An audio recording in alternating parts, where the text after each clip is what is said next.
Halo semuanya, di video kali ini kita akan membahas tentang urgensi integritas nasional sebagai salah satu parlementer kesatuan dan persatuan bangsa.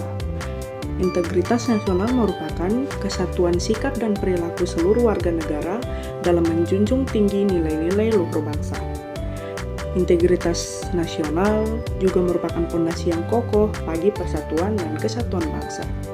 Dalam konsep kesatuan, integritas nasional ini sangat penting loh dalam kesatuan dan saling ketergantungan antar elemen bangsa seperti suku, agama, dan budaya. Yang kedua, dalam konsep persatuan, integritas nasional ini juga tidak kalah penting loh teman-teman. Mulai dari kerjasama dan gotong royong antar elemen bangsa dengan semangat kebersamaan dan saling menghormati. Dan yang terakhir, ada nilai luhur, prinsip-prinsip moral, etika dan budaya bangsa yang menjadi pedoman dalam kehidupan berbangsa dan bernegara sangat penting dalam integritas nasional ini, teman-teman. Kelanjutan dari materi sebelumnya yaitu pentingnya integritas nasional. Mengapa integritas nasional penting? Integritas nasional merupakan landasan kokoh persatuan dan kesatuan bangsa, serta mendorong kemajuan bangsa secara holistik. Yang pertama, stabilitas politik. Integritas nasional menciptakan iklim politik yang stabil dan kondusif, memfasilitasi pembangunan dan kemajuan bangsa. Kedua, pertumbuhan ekonomi.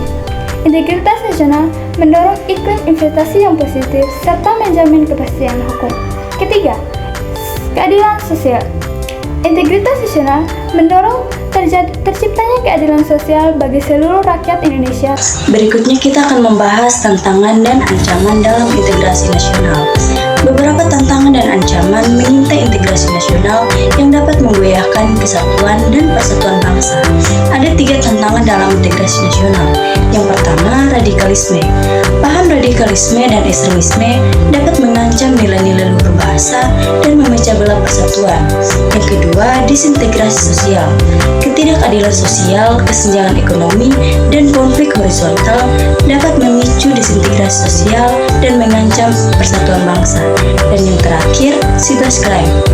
Kejahatan siber dapat menyebabkan informasi hoaks, ujaran kebencian, dan propaganda yang dapat memecah belah bangsa. Di sini saya akan membahas tentang peran parlementer dan upaya.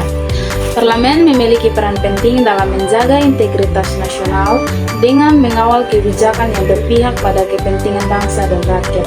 Yang pertama, legislatif. Membuat dan menetapkan undang-undang yang adil dan berpihak pada kepentingan bangsa, mencegah disintegrasi dan memelihara kesatuan. Yang kedua, anggaran. Mengawal dan mengontrol anggaran negara agar terdistribusi secara adil dan merata, meminimalkan kesenjangan sosial dan mendorong kemajuan. Yang ketiga, pengawasan. Melakukan pengawasan terhadap pelaksanaan kebijakan pemerintah, memastikan kebijakan tersebut sesuai dengan kepentingan bangsa dan tidak mengancam kesatuan. Yang kedua, upaya memperkuat.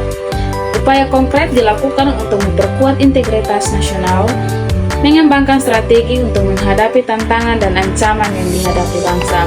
Yang pertama, dialog.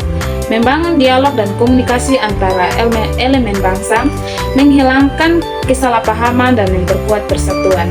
Yang kedua, keadilan. Menegakkan supremasi hukum dan keadilan sosial, menciptakan rasa keadilan bagi seluruh rakyat Indonesia. Yang ketiga, pendidikan. Membentuk generasi muda yang memiliki nilai-nilai luhur bangsa, menanamkan jiwa nasionalisme dan cinta tanah air. Yang keempat, kebudayaan.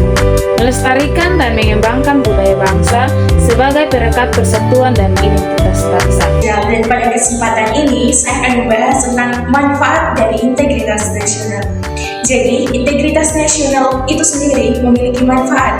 Yang pertama, meningkatkan stabilitas nasional. Stabilitas nasional yang dimaksudkan di sini adalah bahwa untuk menyatukan berbagai perbedaan dari setiap negara, maka diperlukannya stabilitas nasional yang akan mempersatukan berbagai negara sehingga mampu untuk berkembang dan saling membantu. Yang kedua, meningkatkan kualitas hidup masyarakat. Kualitas hidup masyarakat tidak hanya dilihat dari satu sisi, tetapi dilihat dari berbagai sisi, diantaranya dari segi pendidikan, segi kesehatan, dan juga segi ekonomi. Jadi, untuk meningkatkan kualitas hidup masyarakat yang baik, maka diperlukan integritas nasional, dengan tujuan bahwa integritas nasional ini akan membantu masyarakat dan juga pemerintah tentunya untuk bekerja sama sehingga meningkatkan kualitas hidup masyarakat itu sendiri. Dan yang ketiga, untuk pertahanan negara. Dengan adanya integritas nasional, maka pertahanan negara akan semakin kuat karena masyarakat dan pemerintah bekerja sama untuk meningkatkan dan menyejahterakan setiap masyarakatnya.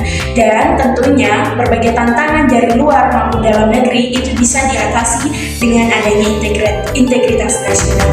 Jadi pada kesimpulannya bahwa integritas nasional sangat penting dalam suatu negara karena integritas nasional ini menjadi fondasi utama ketika kita melakukan sesuatu, harus berdasarkan Pancasila dan Undang-Undang Dasar Negara tahun 1945. Jadi teman-teman harus diingat ya bahwa integritas nasional itu perlu dan harus diterapkan dalam lingkungan kehidupan kita sehari-hari, baik di lingkungan pendidikan maupun di lingkungan masyarakat, karena integritas nasional merupakan hal yang penting dan harus kita miliki.